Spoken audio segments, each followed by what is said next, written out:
Have you ever felt like there's a vivid fire burning inside of you, yearning to break free and illuminate your life? That, my friend, is your vibrant life waiting to bloom. Welcome to the Vibrant Life Podcast. We are here to empower women just like you to liberate that vibrant life, to live authentically, and to harness the power within. Our journey will take us through the enlightening realms of energy healing, goal setting, spiritual awakening, and so much more. We're stepping into the light of self-acceptance, of owning our power and potential. If you have been yearning to dive headfirst into the world of entrepreneurship or awaken your spirituality or simply make peace with yourself, your search ends here at the Vibrant Life Podcast. As we embark on this enlightening journey together, we promise to hold your hand through every step of your journey to a more vibrant life. Your adventure to true empowerment and authentic living begins here. Tap into the vibrant life you've always dreamed of. Subscribe now and join us at the Vibrant Life Podcast. Embrace your vibrant self. Until then, shine on. Shine on. All right, it's on. Oh, gosh, it's been so long since we did this. It's been a really long time. So the last time we recorded was in October. It's now January. Yes. So it's been a hot second. Woo. Welcome back. Welcome back. Welcome back to Vibrant Life Society Podcast. Yes. Welcome back. Vibrant Life so Podcast. excited. The society part's not in it. Vibrant Right. Life Podcast. This is the Vibrant Life Podcast, first episode of 2025. Of 2025. This is our second season, you guys. Second season. We made it. We made it. Yeah, we did 30 and then we decided to take a break. And so here we are. We needed the break. We did. We came up with some really great things. We got our app rolling. We kind of were able to spend some more time on that. Yes. Which was great. We came up with some really awesome courses for planning out your 2025. And here we are. Not to say you're too late. You can still hop on that train. Yes.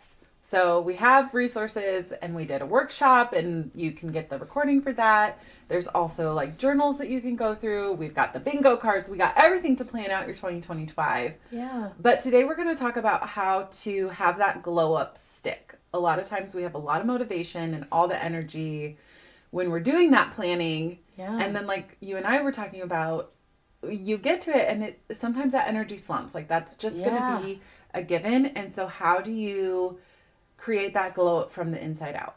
Yeah, I love that. And so that's what we're going to talk about today. Yeah, we made a lot of plans for 2025. And then I think we had a long break.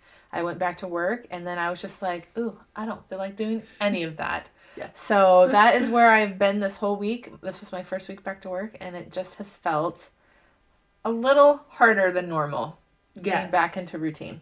Yes.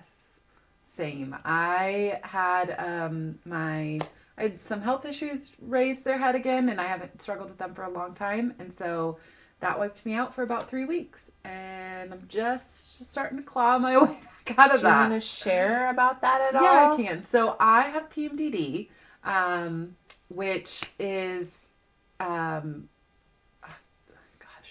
premenstrual dysmorphic disorder or something like that. Yeah, I think you got it, girl. That's it.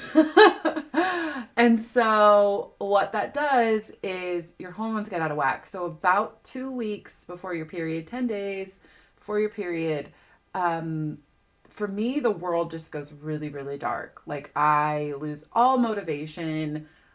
It seriously is just like, whoom, like you're powering down. I used to say like my house could be burning down around me and I would just be like, huh.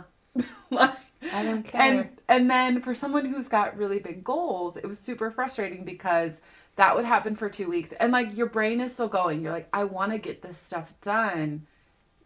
But like I am super fatigued. Like so I could sleep for 12 hours and then insomnia hits and then I sleep for an hour and a half a night and then I'm tired. And so it's just a lot to, and luckily I don't have, a lot of women that suffer from it have like suicidal thoughts, and a lot of people will go and like check themselves into a clinic and to deal with it. And luckily mine isn't to that extent. I haven't had to deal with that, so I am very thankful for that. But it's still a very deep dip. And so through my energy work, through healing and eating. There's a lot of research that it's tied to past trauma, and I actually didn't have it until mine came on tied with childbirth, and I had a very traumatic birth experience, as well as my husband having an affair at the time. And so like I was just getting over my dad's death, not getting over it, but like coming out of that first year, 2 year, like it was a year and a half after that. And so there was a lot of trauma around that period. And then, getting like back on birth control. I don't know if that's tied to it. I'm not a doctor. But that's kind of what, so anyway, until about a year ago, I was having those dips every single month. So it was like 2 weeks on or 2 week dip, and then you're 2 weeks on, but you're trying to catch up from that dip and try to do normal life. So it was just this frantic thing. And then it kind of eased off. And so 2024, I haven't really had any episodes. So it caught me completely off guard. Yeah. But it was, yeah. So it's nice to see how far I've come. Yes. And then to remind myself, like, yeah, this is how bad it used to be all the time. And this was actually a pretty like light episode, I would say. Yeah. But I think just between the holidays, getting out of schedule, my period was out of sync. So it did just like catch me off guard, and it knocked me out for a good week. I was texting Andrea. I was like, well, I didn't get out of bed today. So bummer. But my daughter was at her dad's. So luckily that helped. That gives you a lot of space to be able to actually really focus on what your body needed. And that's what you were doing during that time, is you were making sure that you were taking care of yourself. Yes, because I did push through like kind of the first part of it. And I knew that. And then as soon as I dropped her off, I got home and I was like, whoop, I'm going to bed. Yeah. But a lot of that is, there are ways to kind of help it. So eating carbs, upping your carbs actually helps. I don't know why, but I'm not fighting that. Time for a snack. Sounds good to me. Let's go. Movement helps. I mean, like a lot of depression, like going outside helps, movement helps. But when you're in that, it's hard to get yourself to do that. It is hard to get yourself to do that. And it's also okay to look at the whole year and be like, look at all the things I did. Yes. I deserve this rest and this break, and this is what my body needs, and I'm just going to shut down, and that's okay. Yeah. Giving yourself a reset. Yes. And so that's what I did. And it's crazy because then when your hormones rebalance out, it's literally like you turn back on. So this time I was standing in front of my fridge, and I just felt this like rush of like, oh, she's back. Hello. It's the weirdest thing in the world. It is the weirdest thing. When you were talking about that, I was able to connect to that with my postpartum depression I had after my third child. I think he was about 8 months old, and it was exactly like that. Yeah. All of a sudden one day I was just like, hello, where have I been? Right. I don't recall doing all the things I've done in the last like 8 months. I have memories of it, and like I can remember being here, but I wasn't fully present like that entire time. Right. And I think that's what depression is when you lose your ability to connect to what you're doing here.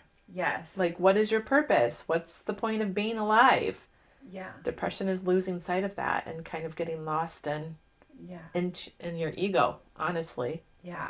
So that actually is a good segue into this, because the method that we're talking about today, our glow method, I actually developed in the thick of everything, because I didn't know what was going on with me. I knew I wasn't connected, and I knew I didn't like it.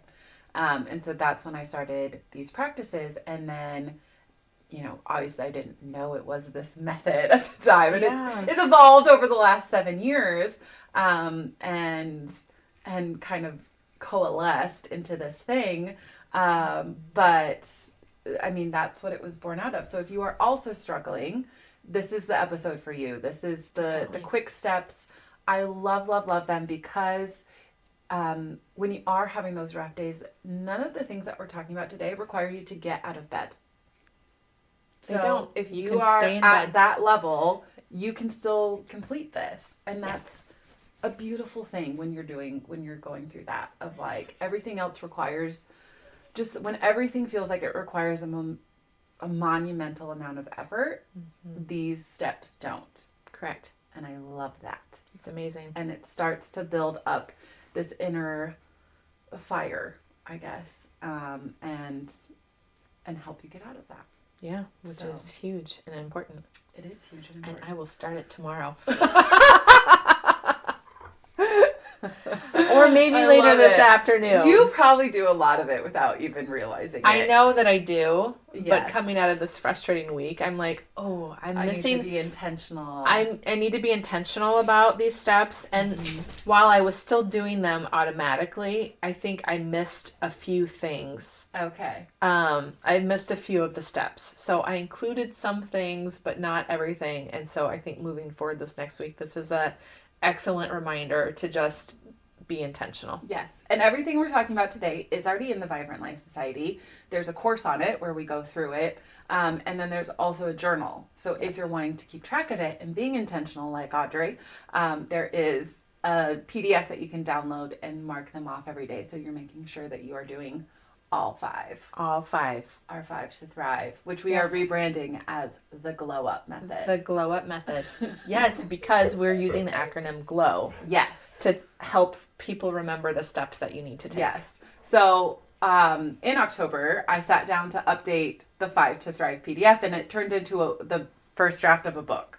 Apparently, I had a lot to say on this. She did, and it's really good, and I can't wait to release it. And I titled it the Glow Up Blueprint because that's really what it was for me, of starting at this point where I didn't recognize myself, I didn't recognize my life, and wanting to be better and needing easy steps to get me there. Because when you don't have a lot of bandwidth, when you don't have a lot of energy, you need something simple. And a lot of times, especially out on like social media, if you can hear the dog, yes, there's a dog here, and she's very whiny right now. She's like, who are you talking to? The people in the cloud. The people in the cloud. So when you don't have a lot of bandwidth, when you don't have a lot of energy, hearing the people online being like, I'm going to manifest money, I'm going to manifest this, you're like, that sounds like a lot of work. It does sound like a lot of work when you're feeling really low. And so this was the entry point. Or if you're just starting to explore manifestation or wanting to get into that, start with this Glow Up Method. This is a very accessible entry point. Yeah. Mindfulness, if you're wanting to be more mindful and be more present. And that is my 2025 that's my word for the year, is to be more present than I ever have been ever before. Yes. And Glow Up can help with that. Yes. Yeah. So when I was developing this was all about being intentional with my energy and with my time. I wasn't really going into spiritual practices at all at the time. And it led me to that, but it's not necessarily tied to that, or the intention wasn't. Yeah. So I think it's a good. Okay, so let's. Well, yeah. No, go it's into great. it. You're like, you just jumped from I was having a thought to let's start. Let's do it. You were having a thought? No, you were having a thought. You were having a thought, and then all of a sudden you're like, squirrel, squirrel. Let's talk about it. Yes. Okay, so the Glow Up Method. I feel like I need to give you a G. Give me a G. G is for gratitude. So very easy to do. Find something you're thankful for. Look around. It is easy to do, but if you're feeling in a state of, oh my God, everything sucks around me, it can be really hard to pull those things out. That is a very excellent So point. we start with just 3 little tiny things a day. You need to pick 3 things. And then did we decide, are you doing this first thing when you get up in the morning, or are you doing this at bedtime? You can do it or you whenever. can do it whenever, all throughout the day if you need to. Yeah. But just think of 3 little things. And so you might have to dig deep. It might have to be, oh, I like the way my hair looks today. Or, oh, the sun is shining. I have not seen it in 2 weeks. That is something great. Or if you're struggling, go through your senses. What's something I can touch that I'm grateful for? What's something that I can smell that I'm grateful for? What's something that I can see? What's something that I can hear? So that was how I started. A lot of times it was, I hear my daughter laughing. I'm grateful that we can laugh. Like I hear or I see, my house around me. I'm glad I'm surrounded by items that I love, that I've curated. Yeah. Like I love that my blanket is soft and snuggly. Like it can be so freaking granular like that. Yes. But it's something that helps to ground, and it helps you to be present, and it brings you into this moment. So where this started is when I was going through my divorce and having a lot of intrusive thoughts. This would bring me into this moment when it was like everything is bad and everything is scary and everything is falling apart around me. These are the things that I can hear, touch, smell, see that I can be grateful for in this moment and bringing it in and saying that, like, and I would even, like, my daughter was an itty bitty baby, but I would, look at her and be like, I am grateful for your smile today. Like, so just saying that out loud so that you hear it and it connects with your brain. And I still do that today. Yeah. And now I've actually incorporated her into this practice. We do one thing in the morning and one thing at night or something like that. But you can do this as many times as you need to, depending on where you're at. So. And then what we know, science has backed up that when you're in an attitude of gratitude, your vibration actually raises, and the higher your vibration is, the better you feel. Yes. So there is some backing to that on why gratitude practice is so important every day. And even if I'm thinking about when I started my spiritual journey, gratitude was one of the very first things I tapped into it. But I love here here are the steps. This is what you do. And I was like, oops, I randomly stumbled on gratitude. I randomly stumbled upon all of the things we're going to talk about today. But I love here. It's just like, here, this is how you do it. This is how you do it. You start with gratitude. Start it with gratitude. Use your senses to find things if you're really struggling. And so the next one is... Give me an L.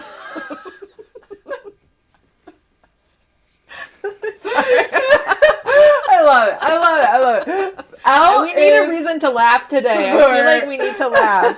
L is for love yourself. Love yourself. So this is all about affirmations. So affirming that you are worthy, that you are loved, that you are capable, that you are strong, that you are, whatever it is. All the things. All the good things that you really, truly are, that you maybe have grown up making a dialogue that's not so kind to yourself. So rewriting that narrative on these are the things that you are and what you are becoming. Yes. So when I first started with affirmations, I think I heard about, I don't know where I first heard about it, but I was starting to dig into it. And actually Ali Casaza was one. And that was talking about it. And I was like, okay. I think I was like, I remember I was on a work trip to Florida with a lady, and she was like, oh, have you heard of this lady, Ali Casaza? She's talking about affirmations. Oh. And I was like, that sounds cringy and lame. Yeah. It kind of is when you're in such a negative thought pattern. Yes. And then I was like, oh, actually, I do kind of like these. And I didn't realize I had already been making affirmations. I didn't know they had a name. Because I was like super into, before I had my daughter, I was super into the like happy planners where you did like these beautiful spreads. I've started to get back into them because they make me happy. Yeah. But, all the stickers had, be amazing today or whatever. So that's an affirmation. Yeah. But anyway, I started to compile a list because, again, when your brain isn't working sometimes, it's nice to just go to a piece of paper. So I have my list that I created in the Vibrant Life Society. It's the affirmations for every area of your life. I have used these intentional since then. So I started with just like, I am lovable because I wasn't feeling lovable at the time. Or I am capable when I was walking into my job. Even something as simple as I can do this. Like, I can make it through this day. I can whatever, insert thing here. You're just giving yourself a little pep talk, and you're loving yourself, and then you can get deeper and you can start to use them more intentionally. And so I would use them like if I'm wanting to rewrite a narrative. So something like I am someone who keeps my house clean. Like as someone with ADHD, that's always a struggle for me. I'm like tiny messes, tornadoes everywhere. So when I was like developing my, my standards or my sets or trying to work on those habits, affirmations affirmed that. And so you can use those intentionally as you're on a wellness journey. If you're trying to get fit, like I am strong. I am an athlete. I am someone who eats healthy. I am whatever, or like I am deserving. So there's all kinds of affirmations. And you're claiming that power by using the phrase I am. Yes. Yep. And even, I don't know if this is a good segue to, with talking about the affirmations, even after you've been doing this for so long, I just pulled up the new one, was that I am strong. I went to see Fonda, our energy healer, and I like to say our energy healer I'm now hooked because it's amazing to go through and to listen to these things that your body tells you. And I had a really bad ovarian cyst just before Christmas, like so bad that I was like, this is either torsion again, which I've had torsion before and actually lost an ovary, or I was like, I just had a really bad rupture and I am actually bleeding internally right now. It was really painful. And so I wasn't bleeding so badly that I needed to go to the hospital, thankfully. And I assumed things resolved on their own because it felt a lot better after 3 hours. But I went to Fonda and she goes, do you know what ovarian cysts represent, or a cyst represents? And she said, energetically, it means that you were telling yourself an old story. And she goes, because of the location, I have to question what kind of trauma it happened around your womb space. She goes, did you suffer any sexual trauma? And up until me starting to meet with Fonda this year, I would have said no to that answer. No, I've not suffered any sexual trauma. And I had something that happened to me when I was 15. I had a boy that convinced me that I was into things that I knew that I wasn't. And I told him no, and I told him no, and I told him no, and I told him no. And then the next thing I know, I'm going out with him against my parents had told me I couldn't date anybody above a certain age, and he was 18 and I was 15. And I had told him no to going on a date so many times I cannot count. And eventually he talked me into it. He talked me into a lot of things. And so not even thinking of that as trauma. And I was like, I've revisited that. I forgave him. I've moved past that story. And she goes, there's something left there. And my body said, you think you're not strong. You think you could have prevented this. And that's not the case. Mm-hmm. So the story, the affirmation I needed to retrain my brain to say was that I am strong. And then there was something else traumatic that happened that I probably won't go into on this podcast. But he said something to me and shared it with the entire school that kind of followed me around for a really long time. And she said, because he thought that, it's not because that was actually true about you, but that he didn't have the potential to love you. And so that is the only reason he had those thoughts and feelings and shared them with everybody. So something about her reframing that for me gave me this extra level of healing. I love that. So anyways, that was a big tangent on Elle and love yourself, but that was a piece of me that I had still, even though I've worked through all these things, there's always room to grow and to get, I thought I'd healed it, but there's always deeper levels as you get older and you heal on different levels that you can dive into and heal even further. Right. Yes. When you're first into it, this is like, we're setting a level, right? This method is just, we're setting our level set, our like minimum level of loving ourselves. Yeah. And you're going to build on that, and your minimum level will raise and raise and raise and raise. Yes. As you practice it. But yeah, we don't need to go from, like 0 to 100. The workout that I do, he uses the example of some ancient Greek Olympian who carried a cow up a mountain, but he didn't start when the cow was a cow. He started with it when it was a calf, and he carried it up the hill every single day. And so those incremental changes. Yeah. And that's how you got to start. When you're starting, these are your baby steps. Just surface level. Start baby surface step. Level. Yeah. What's your baby level affirmation? Yep. I always envision it as an onion. We're peeling back all of the layers and getting deeper and deeper. Yes. I love the cow analogy, though. No, I wish I'm so bad at like names and stuff like that. I need to change. I could change that with an affirmation. Yes, that's it. That's a self-limiting belief you tell yourself, that you're bad with names. Yeah. I tell myself that too. I'm really good at faces. I can see a face 30 years later and know that I know the face, but when I not as good at.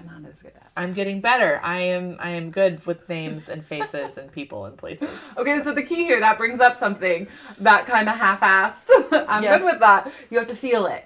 You have to get the feeling. So as you're saying the affirmation, you just called me half-assed. I did. I did. It is good. It was a good example. I just whacked the table. So you got to feel it. So as you're saying this affirmation, whatever you choose, let yourself feel the feeling. So if you're saying, I am lovable, feel the love. You have to feel it for yourself. If you're feeling strong, imagine what feeling strong feels like to you.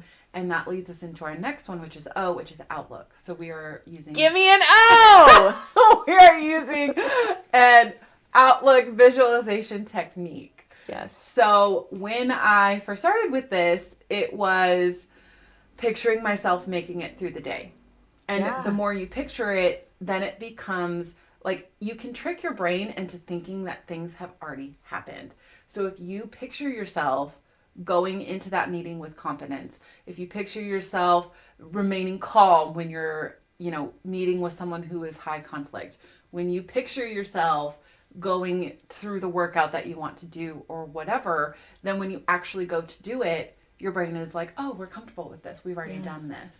Well, and that it becomes familiar. That brings me to, the science behind people who visualize themselves getting stronger as they're working out, that they actually, it's like an insane number. Like they have a 30% increased outcome than somebody who's not visualizing the good outcome. Yes. So actually telling your brain that this is happening, that this is good, I'm accepting this, can give you a better result. Yeah. So I've actually been doing research for the book because I want to back it all up. Yeah. And so there was one study they did with hand strength, and they had a group of people that did the exercises, physically did the exercises, and they had a group of people that didn't do the exercises, just visualized themselves. the exercises. And they increased their flexibility or their hand strength by 13.5%. Without ever lifting a finger. And that's insane. Did you see what I did there with hand strength? It's amazing though. Right? And then just you're through like, brain power. just through your brain power, which is all, this is what we're doing. Your brain is a computer and you were reprogramming it. Yes. To be how you want it to be. Yes. So going along with, so I started out with this, like when I was first creating this, it was like, what is the little struggle? What's the next little hurdle that I need to go through? And so I would picture myself, walking into work and not crying because that's where I was. That's where you were at. Or I would picture myself, putting my house up for sale.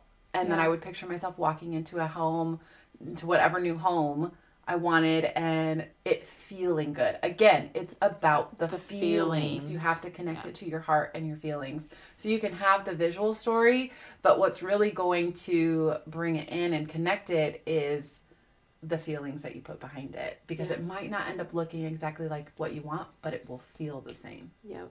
So, for example, the house I moved into, I called it, so I have a horror of beige. And this house was beige. It was a beige. Everything was old man tan. The ceilings were why? Old man tan. It was color drenched, but in the worst way. Oh. The ceilings were tan. The walls were tan. Everything was brown and tan. And I would not have picked this house for myself. But that house gave me the feeling of freedom. Yeah. That house gave me the feeling of comfort. And because that's what I envisioned. It wasn't the actual physical space. It was the emotions that I was feeling behind it. We're getting ready to list our house and to move. And so for this, I'm remembering about the first time I walked into my house. I saw the pictures online and I was like, that is not my house. That is a weird house.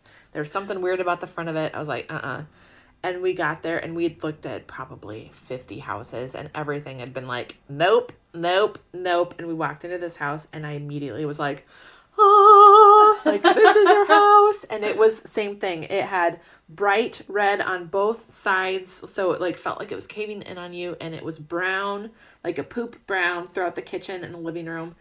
I left that paint color for probably 5 years because I didn't have the energy to paint it, but I knew that was my house. It was like putting on your wedding dress when you're like, oh, this is the feeling. This is the one. This is the one. I got that feeling with my house. So as I'm looking at new houses, I'm just waiting for the feeling. I'm like, we'll just stay put until I get that feeling when I walk into a house. There you go. Because that's when I will know. Yes. So it might not look exactly like you envisioned, but the feelings will be the same. Yes. So we're putting the intention out there. So as you're visualizing, so, going back to I'm always really tangible and practical. So going into I'm going to go into this meeting that I'm nervous about.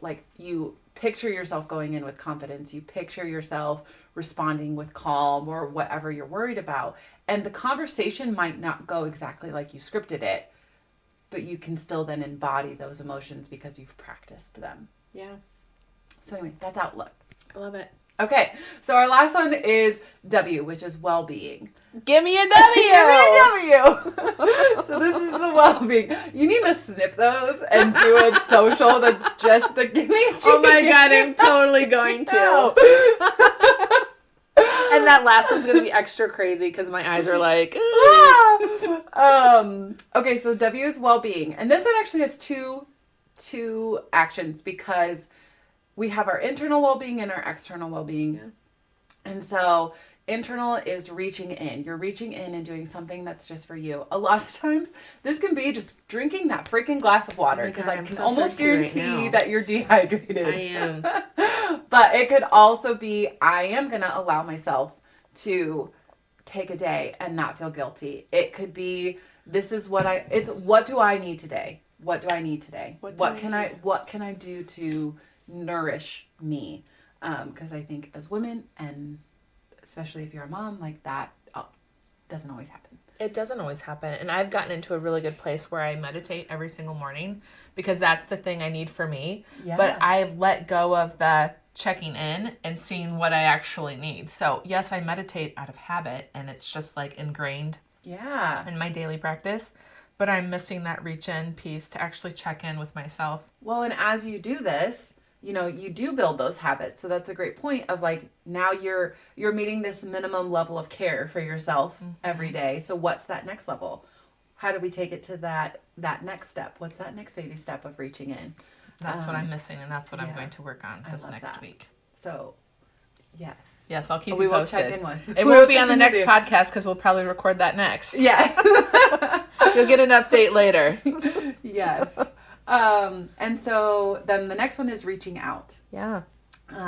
We are more isolated than we've ever been. Yes. Even with social media, we're so isolated. And so taking a moment to reach out to someone in your community. To really connect with somebody, not just like surface level, hey, how you doing? Like a real actual connection with somebody. Yes. So reaching out, and that could be a friend who's going through a hard time, which gives you so many benefits. So you're strengthening your community, your village. You are taking the focus off of yourself, especially if you're having a hard time. It can be easy to get in this kind of tunnel vision. And so taking the lens, widening the lens and going out. But you're creating community, which we all need. I mean, that's really the foundation of what Vibrant Life was founded on, is we need community. We need resources and we need community. And so that's what we're here to provide. That's what we're doing. Yeah, We're real simple. That's what we're doing. Yeah. And so, reaching out. Like, can you send a friend a nice message? Can you, reach out to someone you've been meaning to? I mean, it could be someone you haven't talked to in a while. And it could be as simple as a text message, or you could give a call, or you could say, let's actually schedule that coffee date that we've been saying that we're going to do. And the meeting in person. That gives you a twofer, because you got the reach out the day that you schedule it, and then you got the reach out the day that you actually meet up. You actually do it. I do have a friend that I've talked to twice now on her birthday in the last 2 years. They were like, let's get together, and we still haven't gotten together. So sometimes it doesn't work out. Life gets busy, but taking that time, that intention, now I'm like, okay, we should really probably. But did you follow up? Because there is the difference between like the people you run into at the like grocery store, and you're like, oh yeah, let's set up. But being intentional with the relationships that you want to nurture. Yeah. And it doesn't have to be like someone different every day. It can be a small set of people, and you can have your small community. Yes. But if you're being intentional about it, it becomes a very impactful community. Yep. So because. Love it. Going back to the period where I was developing this, my circle got very, very small, because when the person closest to you betrays you, you don't trust anybody. Yeah. And so I had a very small group that I trusted, and that was who I poured into, because I had only so much capacity to give, but I wanted to let those people know how much it meant to me that they were there. Yeah. So, and that kind of takes me back to, I've had one good core friend for the last, a long time. But then this year, I was like, I want to widen my group of people. And so I've let a couple more people in, but Cassie, we've talked about this when we did our vision boarding session, that for us to be so vulnerable to get to this stage, we really had to open up and pour into each other. And that, I cannot get over that. We've almost been really good friends for a whole year now. I know. It seems crazy. It does seem impossible. But it started with just a conversation at a get together where we just kind of started talking.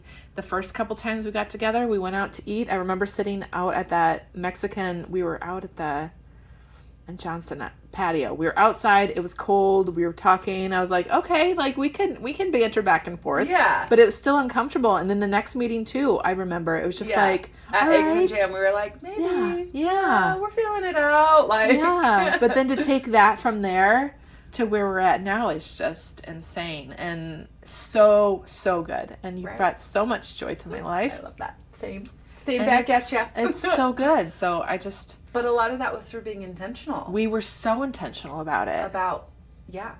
Sharing each other, reaching out, yep, holding to plans, like all the things. Yeah, I had been very, very closed off, as motherhood can do, because you're so busy and you're so focused on your kids. And so that was a huge thing. It helps that our kids are a little bit older now. It's harder when your kids are babies. Yeah. But even if I had started this sooner when my kids were babies, like when my youngest was a baby, we were in the pandemic, so it wouldn't have happened then. But, you know, you can do it too. I know you can.